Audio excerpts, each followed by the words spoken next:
있습니다. 발신자는 요한, 자기 이름을 이렇게 밝히고 있고요. 수신자는 아시아에 있는 7교회입니다. 아시아에 있는 7교회. 근데 여기 보면은 다른 것은 다 생략하고 그냥 요한은만 이렇게 기록을 하고 있습니다. 어떤 때는 예수 그리스도의 제자, 예수 그리스도의 사도, 예수 그리스도의 종 이렇게 밝히기도 하는데 그냥 여기는 그냥 요한은 이렇게 표현된 것을 이렇게 이제 보면서 이 사람들과 굉장히 이렇게 밀접한 관계가 있고 서로의 사정을 잘 아는 관계고 특별히 또 아시아에 있는 그런 교회들의 어떤 영적인 지도자로 이미 이렇게 있음을 우리가 좀 예측할 수 있습니다.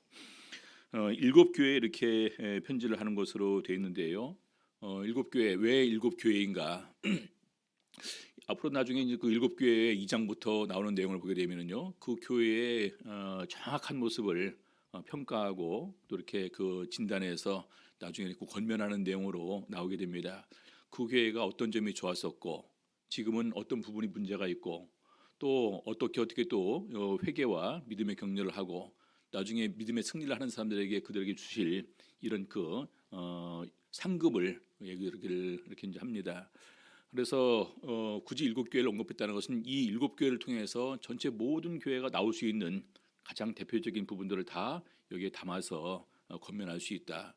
그래서 사실은 바로 그런 7교회의 모습들을 나중에 보게 되면서 그것이 현재 우리들의 그 교회에서도 그런 모습 중에 하나가 있을 수가 있고 바로 그런 부분들을 주님께서는 고치시기를 원하신다라는 생각을 가질 수가 있어야 됩니다. 아시아에 있는 7교회는 원칙적으로 로마의 영토에 이렇게 있다는 포함되어 있는 가운데에서 바로 지금의 이제 그 터키의 지역에 주로 이제 그 좀 밀집된 지역에 있는 이런 교회들이다 이렇게 이해를 하시면 될 것입니다.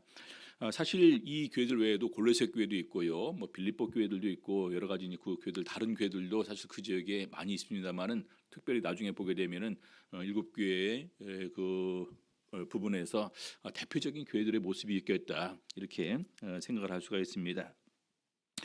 자, 계속해서 4절 보게 되면은요, 예수 그리스도에 관해서 먼저 이렇게 소개를 하고 있습니다. 4절 보니까 이제도 계시고 전에도 계시고 장차 오실 이와 그래서 바로 이 부분을 가지고 이 예수님께 대해서 소개를 하게 될 때 어떤 분으로 소개를 하고 있는가? 사실 이제도 계시고 전에도 계시고 장차 오시리, 이제도 계시고 전에도 계셨던 부분을 우리가 생각할 때 창조주 하나님으로 생각을 할 수 있습니다. 장차 오시리는 이제 주로 이제 그 예수 그리스도로 우리가 이해를 할 수 있는데 궁극적으로 예수 그리스도와 하나님이 한 분이시다라는 이런 부분을 우리가 인식하고 있고 그대로 믿고 있다면 이 부분은 아무 문제가 되지 않을 것 같습니다. 자, 이제도 계신다라는 것은 지금 계신다라는 분이죠. 지금 계신다라는 것은 이분이 지금도 만물의 주관자로서 이런 모든 것을 다스리시고 또 섭리하시는 분이다라는 것을 우리가 알 수가 있습니다. 그다음에 전에도 계셨다라는 것은 바로 이 천지 만물을 창조하신 창조주로서 이런 모든 것의 근원이신 이 하나님으로 이분을 소개를 하고 있습니다. 자, 장차 오시리. 우리가 성경에서 제자들이 예수님께서 장차 오신다는 것은 어떤 의미입니까? 우리를 영접해서 하늘나라로 인도하고 우리를 에게 영원한 생명을 주시고 더 나아가서 심판을 통해서 천국과 영원한 형벌로 영생과 영벌로 이렇게 구분된다는 것을 우리는 알고 있습니다. 그래서 장차 오시는 것은 재림으로서 또 심판주로서 우리에게 오시는 분이시다. 그래서 우리 요한 사도가 이해하고 있는 예수 그리스도를 보게 되면 그분은 곧 하나님이시고 하나님이시면서 창조자로서 또 이 세상의 통치자로서 마지막 때의 심판자로서 우리 예수 그리스도를 이렇게 소개를 하고 있습니다. 그리고 계속해서 보게 되면요, 그 보좌 앞에 7영과 이렇게 기록되어 있습니다. 그 보좌 앞에 나중에 우리가 요한계시록 5장부터 이렇게 쭉 시작되는 부분을 보게 되면은 하늘이 열리고 바로 이제 궁창 위에 하나님의 보좌가 있는 그런 부분들을 보게 됩니다. 근데 거기에는 이렇게는 소개가 되지 않고 보좌를 중심으로 가장 가까운 존재가 네 생물, 그다음에 24장로, 수많은 천군 전사, 그다음에 흰 옷 입은 무리들로 이렇게 더 확대시켜서 언급을 하고 있는데 여기에서는 보좌가 있고 그 앞에 7영이 있음을 이렇게 언급을 하고 있습니다. 일곱이라는 것은 바로 이제 그 성결함과 완전을 뜻하는 의미로서 바로 이제 나중에 일곱 별에 관해서 얘기를 할 때도 이 부분이 이렇게 소개가 됩니다. 요한계시록 1장 16절에 보게 되면은요, 예수 그리스도의 오른손에 일곱 별이 있고 그 입에서 좌우에 날선 검이 나오고 그 얼굴은 해가 힘있게 비추는 것 같더라. 여러분, 어느 사람이 이렇게 자기 손에 일곱 별을 붙잡고 있고 입에서 마치 좌우에 날선 검이 나오는 것처럼 되고 얼굴은 해같이 힘있게 비치는 것처럼 이렇게 묘사될 수 있는 사람이 있을까요? 이것은 오직 이 하나님 외에는, 예수 그리스도 외에는 이렇게 하실 수 있는 분이 없겠죠. 그래서 이 일곱 별에 관해서 이렇게 얘기를 하고 있는데 20절 보니까요, 네 본 것은 내 오른손에 일곱 별의 비밀과 일곱 금 촛대라. 일곱 별은 일곱 교회의 사자요. 일곱 교회의 사자, 나중에도 얘기를 하겠지만 이것은 천사들로 볼 수도 있고 일곱 교회의 지도자들로 우리가 볼 수도 있습니다. 그러면서 일곱 촛대는 일곱 교회니라. 그래서 이 일곱의 의미가 어떤 의미가 있냐? 바로 이 완전의 이런 의미가 있고, 바로 그 완전의 의미로서 바로 예수님께서 우리를 직접 이렇게 이끌어 가신다는 부분을 알 수가 있습니다. 우리 이제 유대 전통의 그런 그 유대인들은 이 부분을 이렇게 이제 얘기를 하고 있는데요. 그 사람들은 일곱 영을 갖다가 일곱 천사장으로 이렇게 이해를 하기도 있는 이런 그 해석도 얘기를 합니다. 에녹이라는 이런 그 에녹 일서가 있는데요. 거기에 우리엘, 라파엘, 라구엘, 미가엘, 사라카엘, 가브리엘, 레미엘이라는 일곱 천사장의 이름이 기록이 되어 있다고 합니다. 현재 우리가 보고 있는 이런 성경책에는 이 두 이름이 기록되어 있죠. 우리가 들어본 이름이 뭐가 있습니까? 보니까 미가엘과 가브리엘, 그렇죠? 이 두 이름은 우리가 들어본 것 같습니다. 그래서 어떤 분들은 바로 일곱 천사장들을 가리키는 것이다라고 이렇게 보는 유대인들의 견해도 있고요. 아무튼 중요한 것은 이 일곱 영에 관해서 그 다음에도 계속해서 우리 계시록에 나오는 부분을 보게 되면 이렇게 소개를 하고 있습니다. 사대 교회, 계시록 3장 1절 보게 되면은요, 사대 교회의 사자에게 편지하기를 하나님의 일곱 영과 일곱 별을 가진 이가 가라사대. 하나님의 일곱 영과 일곱 별을 가지시니, 아까 일곱 별은 일곱 교회의 사자라 이렇게 소개가 되어 있었습니다. 그렇죠? 그래서 이 일곱 영, 역시 일곱 영도 예수님께서 부리시는 이 하나님의 사자, 사역자, 이런 천사들로도 우리가 이해할 수 있고, 더 나아가 일곱 별은 바로 앞에 있는 이런 그 교회의 사역자들 내지는 역시 이들도 천사들 중에 또 교회를 섬기는 존재로 이해를 할 수도 있습니다.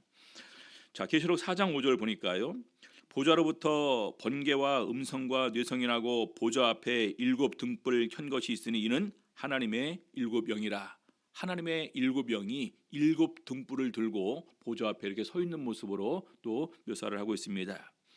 또 5장 6절 보니까요, 또 내가 보니 보좌와 네 생물과 장로들 사이에, 구체적으로 좀 나오죠. 보좌와 네 생물과 장로들 사이에 어린 양이 섰는데 일찍 죽임을 당한 것 같더라. 일곱 뿔과 일곱 눈이 있으니 이 눈은 온 땅에 보내심을 입은 하나님의 일곱 영이더라. 온 땅에 보내심을 입은 하나님의 일곱 영이더라. 이들이 하는 역할이 뭘까요? 스가랴에서 보게 되면은 이 일곱 영의 존재를 이렇게 설명을 하고 있습니다. 그 등대에 일곱 등잔이 있으며 그 등대 꼭대기 등잔에는 일곱 관이 있고, 4장 10절에 보니까요, 이 일곱은 온 세상에 두루 행하는 여호와의 눈이라. 이 일곱 영, 여호와의 눈으로서 이 세상에 보내져서 이런 모든 것을 살피고 감찰하시는 존재, 그리고 이들이 또 이런 본 모든 것을 우리 하나님께 아뢰는 존재들이다라는 것입니다. 우리 성도님들, 구약 시대에도 이런 존재가 있었다라는 것을 우리가 발견하게 되면요, 지금도 그러지 않을까요? 그렇죠? 우리는 모르고 있지만 하나님께서 이 온 땅에 보내서 감찰하시는 일곱 영이 있고, 그 일곱 영이 우리 예수님께서 요한 사도에게 계시를 줄 때도 바로 그 앞에 이렇게 있었음을 우리가 알 수가 있습니다. 그래서 이런 모든 것이 하나님의 이런 그 사역과 주권 아래서, 하나님의 섭리 아래서 이루어진다는 사실을 우리가 이것을 통해서 더욱더 이렇게 알 수가 있습니다. 우리가 알다시피 스가랴서는 주전 520년에 하나님께서 스가랴 선지자를 불러서 성전 재건을 촉구하면서 쓰신 이런 선지자입니다. 이미 그때도 이 온 세상에 다니는 이 7명의 존재를 묘사하고 있는데 예수님께서 다시 요한 사도에게 주 100년 정도 되었을 때 요한계시록을 주시면서 바로 7명의 존재는 계속해서 있었음을 우리가 이런 부분을 통해서 알 수가 있습니다. 우리 예수님께서도 그런 말씀을 하셨지 않았습니까? 삼가 이 소자 중에 하나도 없인 여기지 말라. 그의 천사들이 날마다 하늘에 계신 우리 아버지 얼굴을 배옵느니라. 지금 우리 눈에는 보이지 않고 있지만 바로 우리 뒤에서 우리를 위해서 섬기는 천사들 하나하나가 있고 그 천사들이 날마다 하나님께 우리 상태를 아른다라는 것입니다. 그래서 바로 이런 부분에서 우리 하나님의 무한하신 사랑과 인도와 보호하심을 우리는 알 수가 있습니다. 자, 그다음에 5절에 보니까요, 계속해서 예수 그리스도의 이런 사역, 또 이제 우리 구속을 이어서 설명을 하고 있습니다. 1장 5절 보니까요, 또 충성된 증인으로 죽은 자들 가운데서 먼저 나시고 땅의 임금들의 머리가 되신 예수 그리스도로 말미암아 은혜와 평강이 너에게 있기를 원하노라. 우리를 사랑하사 그의 피로 우리 죄에서 우리를 해방하시고, 예수님께서 이 세상에 오셔서 어떤 일을 행하시고 어떤 구속의 사역을 완성하시고 가셨는가 라는 부분들을 설명하는 가운데서 바로 그것이 우리 찬양의 주된 내용이 되고 있습니다. 그리고 복을 빌어주는 데 있어서도 역시 바로 이분을 소개해 주시면서 이분이 우리를 위해서 이렇게 큰 사랑으로 우리를 구속하시고 바로 우리에게 이런 은혜와 평강을 주시기를 원하시고 또 은혜와 평강을 능히 주실 수 있는 분으로 예수 그리스도를 소개합니다. 자, 제일 첫 번째로 충성된 증인으로 예수 그리스도를 소개합니다. 이것은 바로 예수님께서 이 세상에 오셔서 선지자, 제사장, 왕의 역할을 이렇게 감당을 하셨었는데 그 중에 제일 첫 번째로 선지자로서의 역할을 담당했음을 얘기를 하고 있습니다. 우리 구약 성경에 이 가장 위대한 이런 그 선지자 중에 하나를 얘기를 하게 될 때 우리가 모세를 얘기를 하거든요. 바로 이 모세가 선지자, 제사장, 왕의 삼중적인 역할을 담당한 사람으로 우리는 알고 있습니다. 그래서 우리 히브리서를 보게 되면은요, 계속해서 이 모세와 예수 그리스도를 비교하고 속죄 제사를 드리는 대제사장과 예수 그리스도를 비교하고 속죄 제사 때 드렸던 제물과 예수님이 제물 되신 것을 비교하고 그다음에 구약 시대에 있던 성소와 예수님께서 친히 성소가 되시는 바로 그 부분을 비교해서 더 나은 더 좋은 이라는 표현을 쓰면서 예수를 통한 속죄 제사를 그렇게 설명을 하고 있습니다. 자, 그런데 그 예수님께서 가장 먼저 하신 것은 충성된 증인 역할이었다는 것입니다. 충성된 증인은 바로 우리들에게 하나님의 말씀을 전해주시는 역할을 담당하셨다는 것입니다. 자, 요한계시록 22장 16절, 나 예수는 교회들을 위하여 내 사자를 보내어 이것들을 너희에게 증거하게 하였노라. 예수님께서 바로 교회들을 위해서 이것들을 너희에게 증거하게 하였노라라고 하시는데 사실은 먼저 예수님께서 이 세상에 오셔서 천국 복음을 전하시고 바로 천국에 관한 이런 수많은 것들을 친히 증거하시고 심지어는 십자가와 부활을 통해서 우리의 죄사함과 나중에 영생과 천국이 있음을 친히 부활을 통해서 증거를 하신 것입니다. 자, 그러면서 우리 예수님께서 마지막 빌라도의 신문을 받게 될 때 이런 말씀을 하셨습니다. 요한복음 18장 37절 보니까요, 빌라도가 가로되 그러면 내가 왕이냐? 유대인의 왕으로서 예수를 고소하지 않았습니까? 그러니까 예수께서 대답하시되 네 말과 같이 내가 왕이니라. 자신에 관해서 친히 이렇게 증거를 하셨습니다.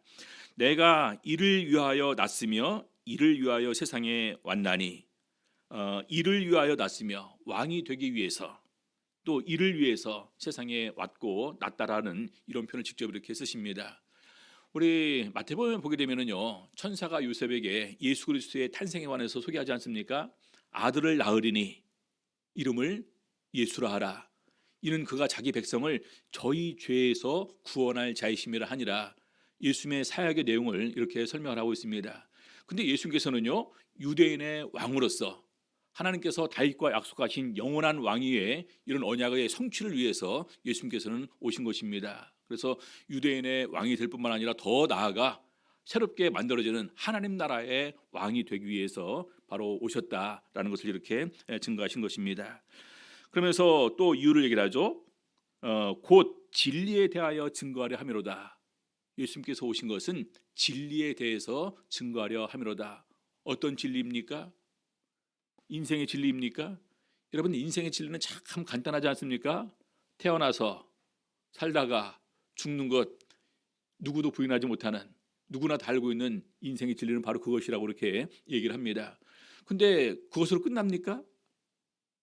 그것으로 끝나지 않는다는 거예요. 죽음 이후에 심판이 있고, 심판과 함께 아울러 영원한 생명과 영원한 형벌이 있고, 그 다음에 천국과 지옥으로 이렇게 구분돼서 가게 되고, 그리고 영원한 생명을 누릴 수 있는 이런 길이 우리들에게 있음을 이렇게 증거를 하셨습니다. 자, 그래서 먼저 우리 예수님께서는 바로 충성된 증인으로서 이 세상에 오셔서 자기의 사역을 다 감당을 하셨습니다. 마지막 십자가에 달려 돌아가실 때 예수님 말씀은 다 이루었다라는 것입니다. 이 세상에 오셔서 당신이 하실 일을 다 이루었다. 여러분, 다 이루지 않았다면요, 충성된 증인이라는 말을 쓸 수가 없습니다. 온전히 충성했기 때문에, 온전히 다 일을 완성하셨기 때문에 충성된 증인이다라는 말을 이렇게 쓸 수가 있는 것입니다. 자, 두 번째로 죽은 자들 가운데서 먼저 일어나시고, 죽은 자들 가운데서 먼저 일어나셨다. 이것은 바로 제사장 되신 예수 그리스도를 의미합니다. 히브리서를 보게 되면은요, 우리 이제 육신적으로 제사장의 계보를 잇는 사람들의 가장 큰 단점이 뭡니까? 인간이기 때문에 연약하고요, 인간이기 때문에 그들도 죄를 짓는다는 사실입니다. 근데 더 큰 문제가 있죠. 죽는다라는 사실입니다. 그래서 죽기 때문에 제사장 직분이 대제사장이 해마다 이렇게 항상 이렇게 때가 되면 갈릴 수밖에 없습니다. 근데 예수님은 죽지 않고 이제는 살아서 영원한 대제사장으로서 하늘에서 우리를 위해서 간구하시는 분으로 대제사장의 직분을 지금도 수행하고 계신다라는 것입니다. 그래서 죽은 자들 가운데서 나셔서 제사장적인 역할을 수행하시는데, 바로 이 죽음과 부활도 특별한 우리 구속사역적인 의미로서 이렇게 설명을 하십니다. 4절 보니까요, 죽은 자들 가운데서 먼저 나시고, 순서를 얘기를 하고 있습니다. 먼저 나셨다라는 것은 무슨 의미가 있습니까? 그 다음 사람도 다시 난다라는 의미가 있죠. 제일 첫 번째 죽은 자들 가운데서 부활하셨는데, 그러면 예수님만 첫 번째로 부활하심으로 끝나는 것이 아니라 그 이후에 예수 믿는 사람들도 부활할 수 있다, 부활에 참여하게 된다라는 그런 부분에서, 순서적인 부분에서 먼저 나셨다, 이렇게 설명을 하는 것입니다. 그래서 우리 골로새서 1장 18절에서 우리 사도 바울은 이렇게 증거를 하고 있습니다. 그는 몸인 교회의 머리라. 그가 근본이요 죽은 자들 가운데서 먼저 나신 자니 이는 친히 만물의 으뜸이 되려 하심이요. 자, 아시다시피 요한 사도는 예수님의 12제자에 포함된 사람이었고, 사도 바울은 나중에 뒤늦게 예수 그리스도의 부르심을 받아서 이방인의 사도로 이방인을 위해서 파송받은 사도입니다. 사도 바울은 자기가 알게 된 모든 것이 바로 예수 그리스도의 계시를 통해서 알게 된 것이다라고 이렇게 증거를 했습니다. 그래서 이런 사도 바울도 증거하기를 바로 죽은 자들 가운데서 먼저 나신 이다, 이렇게 소개를 하고 있습니다. 그러면서 고린도전서 15장에서 구체적으로 이 부분을 이렇게 설명을 하십니다. 고린도전서 15장 20절 보게 되면은요, 그러나 이제 그리스도께서 죽은 자 가운데서 다시 살아 잠자는 자들의 첫 열매가 되셨도다. 죽은 자들 가운데서 다시 살아, 부활을 말하는 거겠죠. 잠자는 자들의 첫 열매. 자는 사람들이 마치 이렇게 부활해서 오는 것 같다가 첫 열매가 익은 것으로 이렇게 표현하고 있습니다. 여러분, 첫 열매가 있다는 것은 둘째 열매가 있다는 말입니까? 없다는 말입니까? 둘째 열매가 있다는 말이에요. 그럼 셋째 열매는 있을까요? 없을까요? 이건 계속해서 이어지는 부분이겠죠. 그래서 23절에 보니까 이렇게 설명을 합니다. 그러나 각각 자기 차례대로 되리니 먼저는 첫 열매인 그리스도요, 다음에는 그리스도 강림하실 때에 그에게 붙은 자. 그리스도 강림하실 때에 그에게 붙은 자. 우리 데살로니가 전서를 보게 되면 또 이렇게 설명합니다. 오실 때에 죽은 자들이 먼저 부활해서 새로운 몸으로 변화돼서 이렇게 예수님과 함께 오고, 우리 살아남은 자도 공중으로 끌어올려서 바로 영광된 몸으로 변화돼서 주를 맞이하게 될 것이다, 이렇게 소개를 하고 있습니다. 그래서 제일 첫 번째 순서는 예수 그리스도고, 두 번째 순서는 죽은 자들이 먼저 부활에 참여하게 되고, 세 번째는 바로 살아남은 자는 영적인 몸으로 변화되는 가운데서 예수 그리스도를 맞이하게 된다. 성경에서는 그렇게 소개를 하고 있습니다. 자, 그래서 바로 이 먼저 나신 자로 예수 그리스도를 부활의 이런 그 소망을 주신 분으로 소개를 하고 있습니다. 자, 그래서 나중에 사도 바울이 이렇게 아그리빠 왕에게 자기의 어떤 그런 그 이런 모든 것에 대해서 변호하게 될 때 이렇게 표현합니다. 사도행전 26장 23절 보겠습니다. 사도행전 26장 23절, 곧 그리스도가 고난을 받으실 것과 죽은 자 가운데서 먼저 다시 살아나사 이스라엘과 이방인들에게 빛을 선전하시리라 함이니이다 하니라. 여러분, 여기 보니까 사도 바울이 예수님께 받은 사명이 이거예요. 예수님께서 십자가 고난을 받으셨다. 예수님께서 죽은 자 가운데서 살아나셨다. 부활을 증거하는 것입니다. 부활을 믿는다는 것은 굉장히 충격적인 인생의 사건입니다. 그러지 않습니까? 많은 사람들이 어떻게 생각합니까? 사람이 죽으면 끝이지라고 생각합니다. 부활을 생각하는 사람이 과연 몇이나 있을까요? 많은 사람들이 인생의 진리를 깨닫지 못하고 있습니다.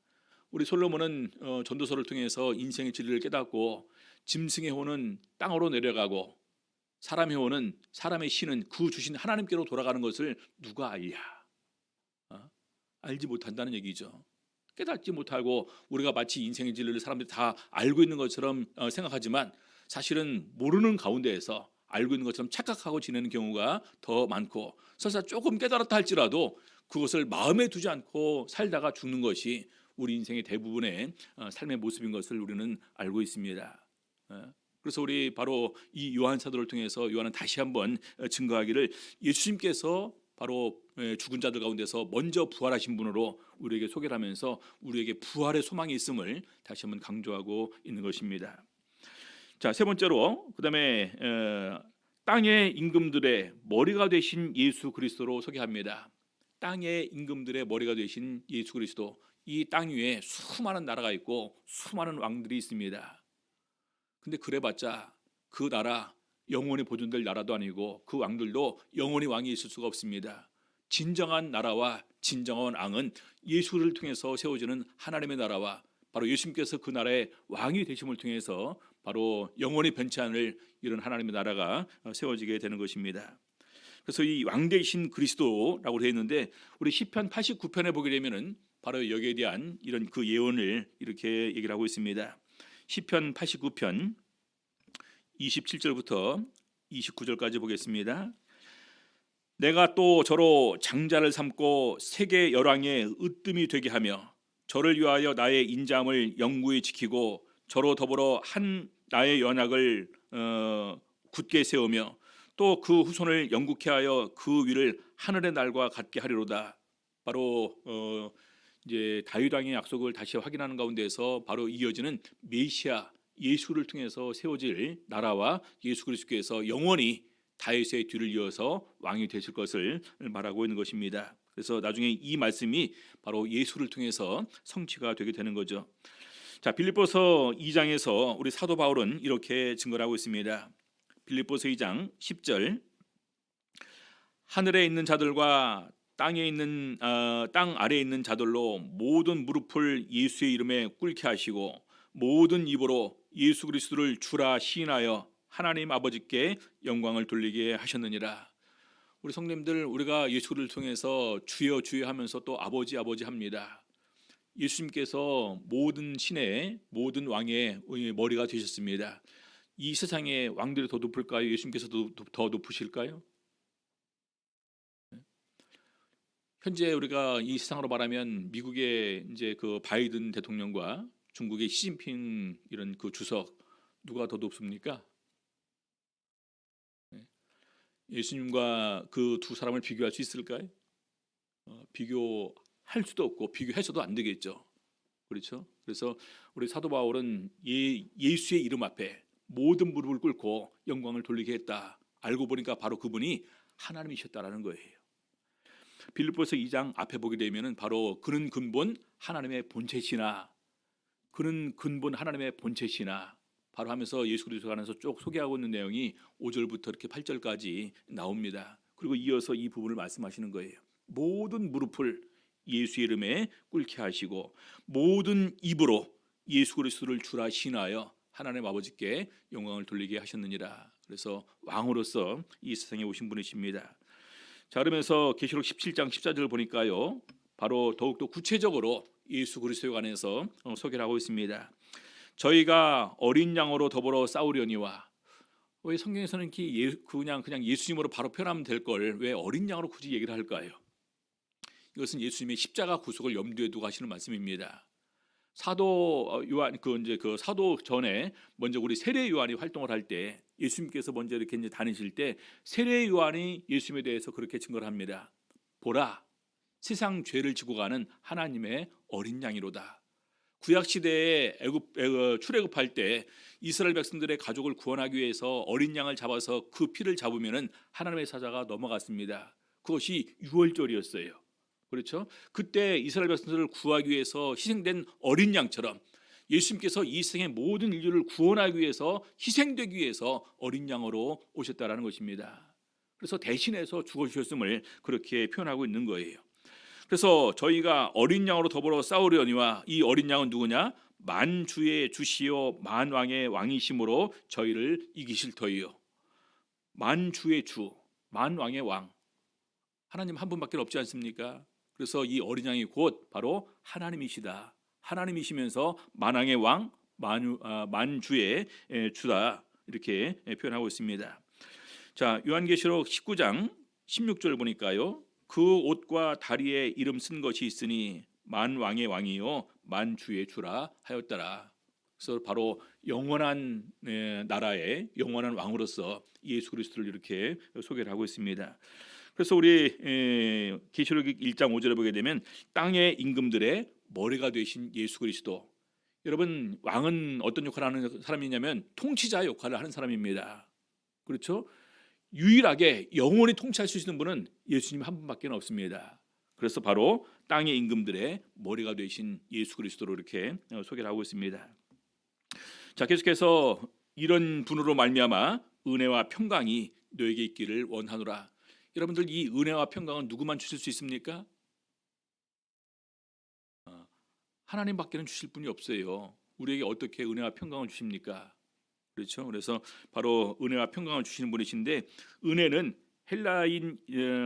헬라식의 축복 인사고 평강은 히브리식의 축복 인사인데, 바로 이것이 이제 종교적인 변형으로서 신약에서는 계속해서 함께 묶어서 은혜와 평강을 너에게 주시노라, 이렇게 복을 빌어줍니다. 자, 계속해서 1장 5절 하반부 보게 되면은요, 우리를 사랑하사 그의 피로 우리 죄에서 우리를 해방하시고, 이제 그 송영에 관한 부분인데 바로 찬양하는 부분입니다. 앞에가 예수 그리스도께서 어떤 분이시냐라는 소개를 했다면, 지금은 이제는 예수님께 찬양과 영광과 감사를 돌리는 부분입니다. 근데 찬양과 영광과 감사를 돌릴 때 그분이 우리에게 하신 은혜를 깨달으면서 우리가 찬양을 돌려야 되겠죠.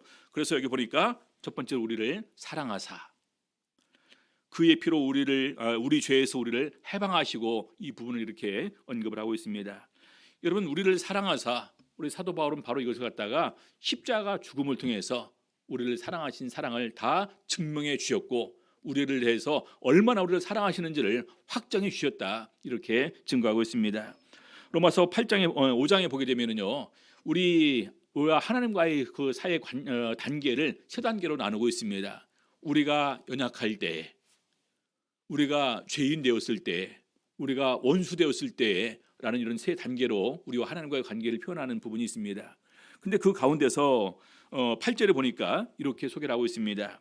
우리가 아직 죄인 되었을 때, 이것은 죄인으로 있을 때, 이 죄 문제를 해결하지 못했을 때 그리스도께서 우리를 위하여 죽으심으로 하나님께서 우리에게 대한 자기의 사랑을 확증하셨느니라. 여러분, 원수를 위해서 희생하거나 원수를 위해서 양보하거나 원수를 위해서 자기 목숨을 대신 줄 사람이 있을까요? 혹 있을 수는 있거니와 라는 그 표현을 로마서는 쓰고 있습니다. 근데 우리 예수께서는 바로 우리가 아직 죄인 되었을 때 우리를 위해서 죽어주심으로 말미암아 우리에게 대한 하나님의 사랑을 확증하셨다, 이렇게 표현하고 있습니다. 그래서 우리 기독교는 사랑의 종교라고 얘기를 합니다. 하나님께서 먼저 우리를 사랑하셨고, 사랑받은 우리는 마땅히 우리가 주변에 보는 모든 사람을 사랑해야 될 책임과 의무가 당연히 우리에게 필요한 것이고, 더 나아가 그것은 예수님께서 새 계명으로 우리에게 주신 것이고, 바로 그것은 하나님께서 우리에게 요구하시는 율법의 완성이다, 이렇게 표현하고 있습니다.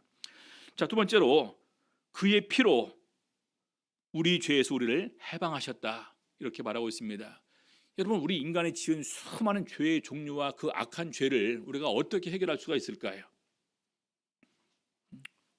예를 들어서 다른 것은 우리가 어떤 금전적인 보상이 좀 가능하다고 보게 된다고 할 수는 있겠지만, 손해 본 부분에 관해서, 근데 생명에 관한 부분은 어떻게 보상해 줄 수 있을까요?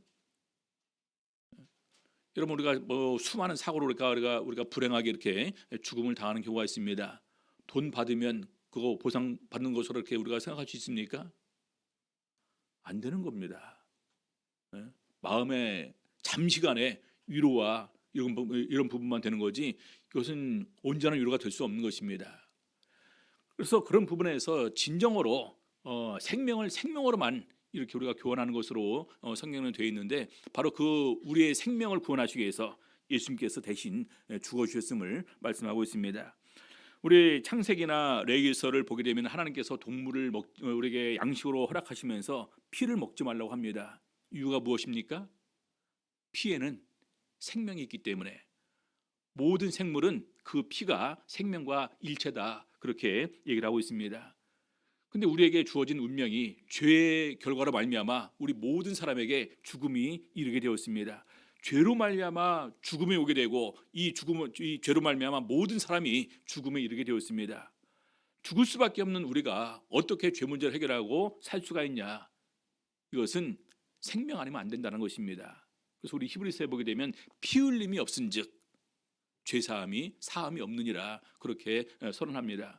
그러면 누군가가 우리를 대신해서 피를 흘리셔야지만 우리의 죄 문제가 해결될 수가 있는데, 바로 그것을 위해서 예수님께서 대신 죽어 주셨다는 것입니다. 그래서 요한계시록 5장 9절 보니까 이렇게 말씀하고 있습니다.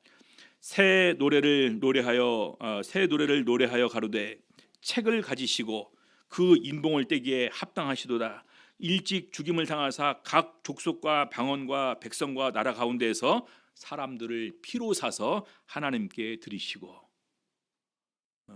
여러분, 예수 그리스도의 십자가 구속이 이렇게 귀한 것입니다.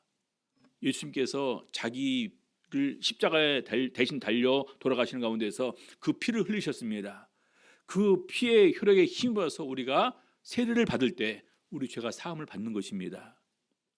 그렇죠? 그래서 피로 사서 우리를 갖다가 죽을 영혼을 피로 사서 하나님께 드리셨다라는 것입니다.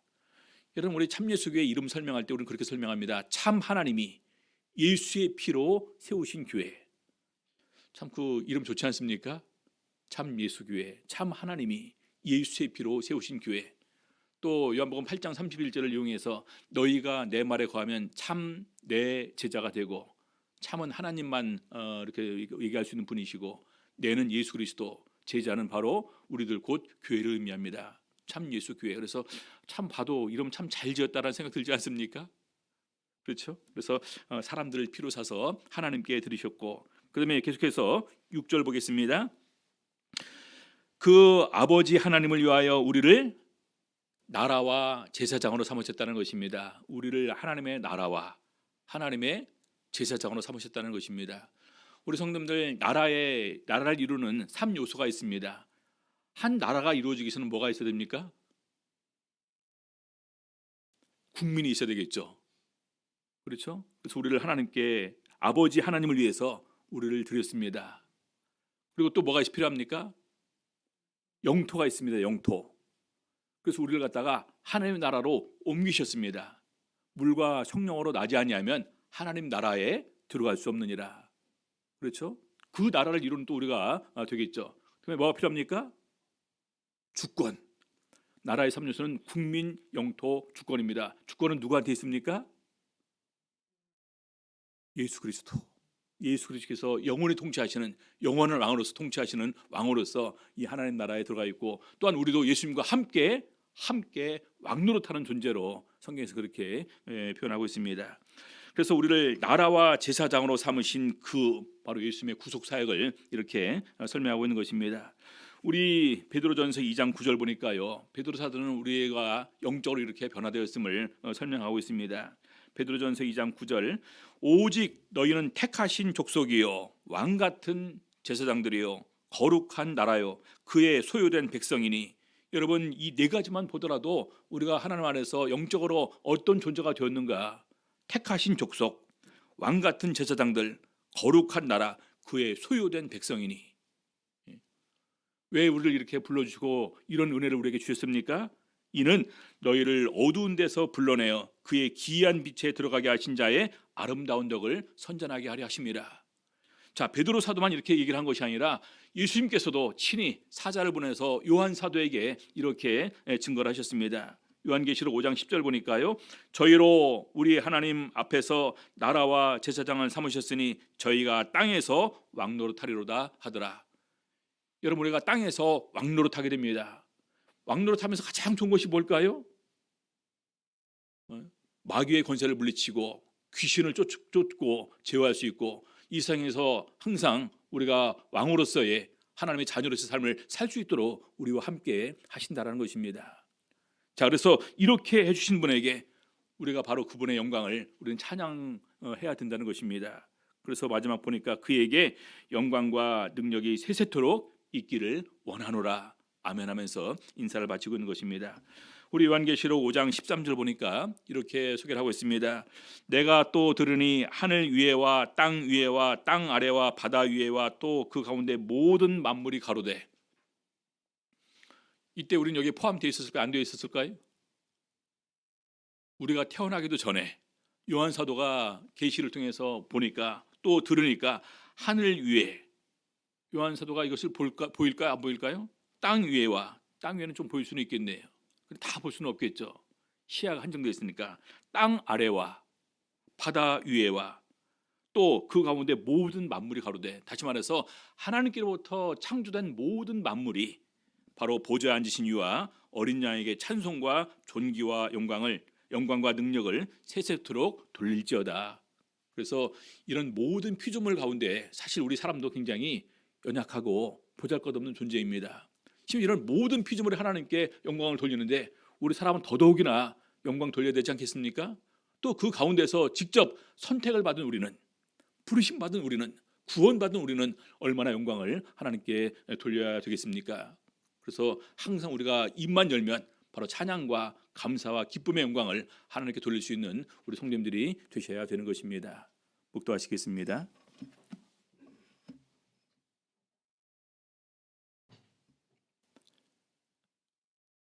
아멘.